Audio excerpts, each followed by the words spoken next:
we are going to close out on the No Kings protest.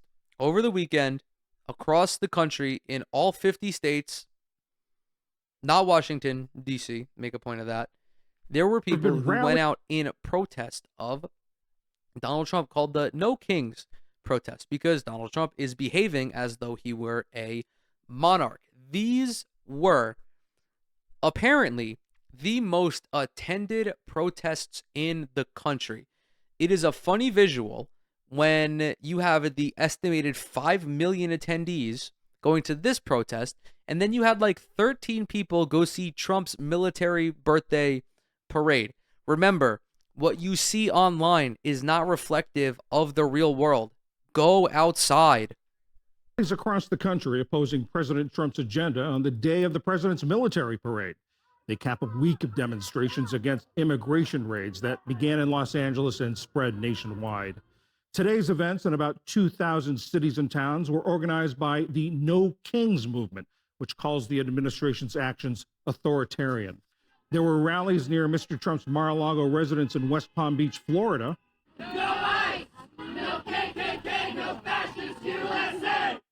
In Boston, where it was raining, in Atlanta, with Proud Boy counter protesters looking on, and in Philadelphia at the flagship No Kings rally. Local officials urged protesters to demonstrate peacefully and avoid blocking roads.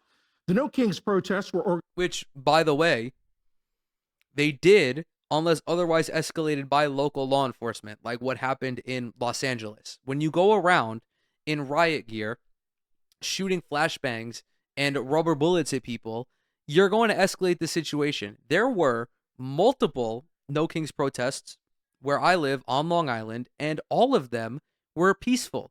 Do you know why? Because the police were there, but they were just regular patrol officers. There was literally the one closest to where I live. There was literally just two cops there. That's it. And guess what? Everyone stayed peaceful. Everyone vented their frustration. They exercised their First Amendment right.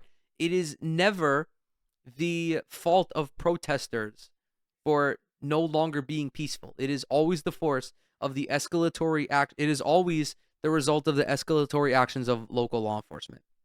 organized by a coalition of groups. Lisa Gilbert is co-president of one of them, Public Citizen, a progressive advocacy group. Lisa, what have you been hearing from across the country about crowd turnout and that sort of thing?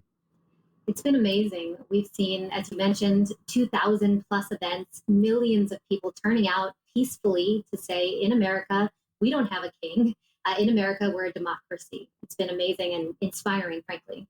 So no reports of any problems, no violence, no counter protesters? Very limited counter protesting and absolutely no violence. We've been very clear with folks.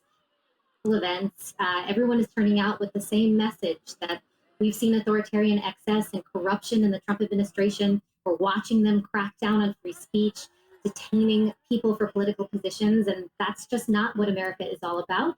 And people have really hewed to that message and been very clear and safe. There was no Kings event scheduled for Washington. Why was that? That's right. Well, as you know, in Washington, the president is simultaneously holding his. Dude, look, there's no one here.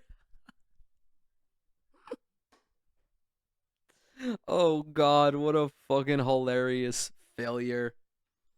Bombastic birthday military parade.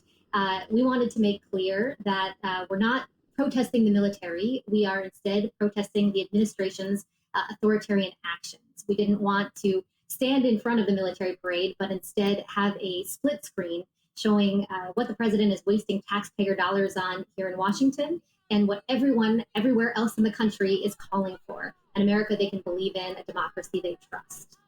In the pictures we've seen from This is why it's so important to discuss these things, because we just talked about three massively negative stories. And if I feel as though, like, if I didn't talk about this, it would I don't know. I don't know. I just felt the need to talk about this because it's important to remember that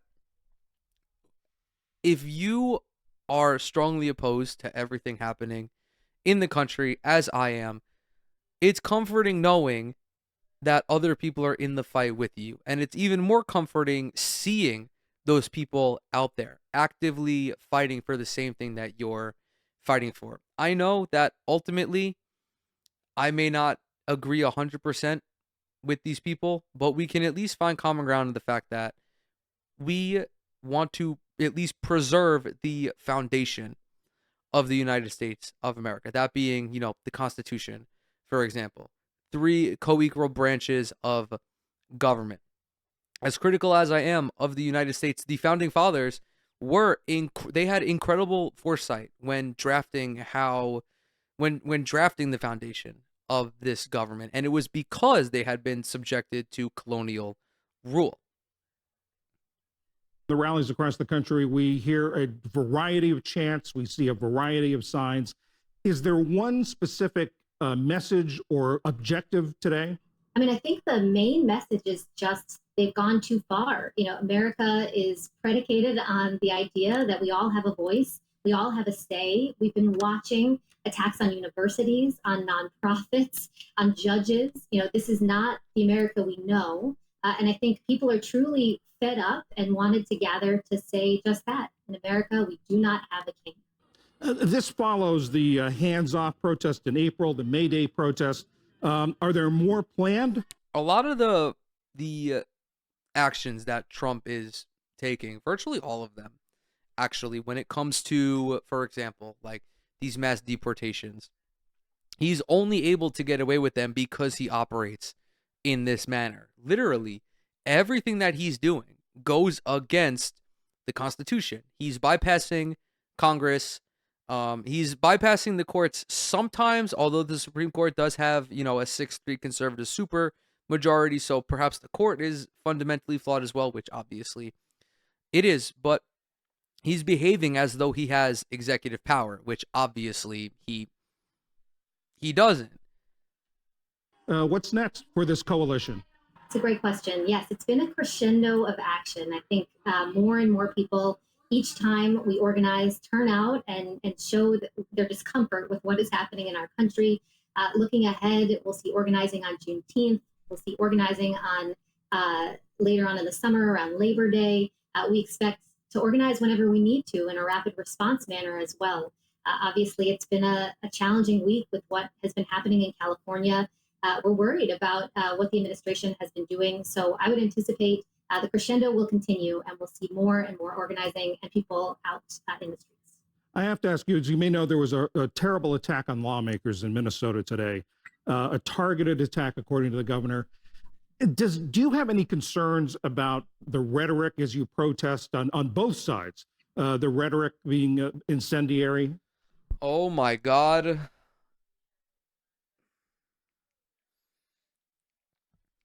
Mainstream media close out the interview with the worst question of all time challenge, recruit difficulty. What the fuck kind of rhetoric at the goddamn No Kings protest is inciting violence? Dude, they have like the signs are the most libbed up shit that I've ever seen. I saw a fucking sign that said, there's only one king in this country and his name is LeBron. Like, who is inside? Like, how is that incendiary? Like, dude, what the fuck? Why are you trying to frame it like this? This is so fucking stupid. There's nothing incendiary about protesting fascism.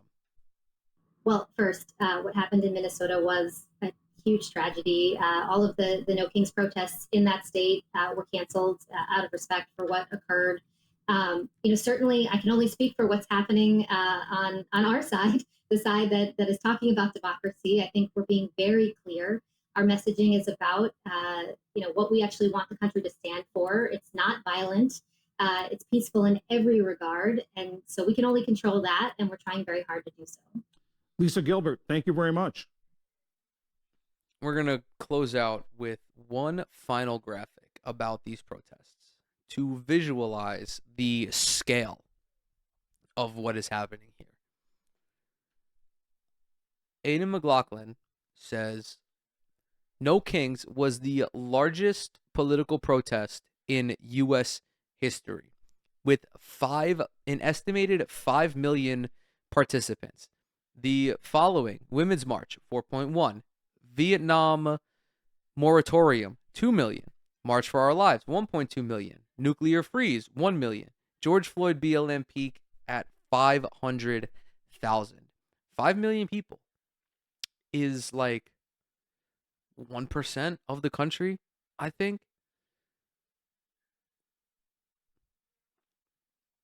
Absolutely massive turnout if this is accurate. I am taking this with a little bit of a grain of salt because how did they get to this? What is the methodology here? I'm not sure. But one thing is true, regardless of what the actual number is, the amount of protests across all of the country proves one thing. The American people are sick of Donald Trump. They are sick of Donald Trump behaving like a king. They are sick of the Republican Party allowing him to operate in this manner. They are longing for change, much like I am.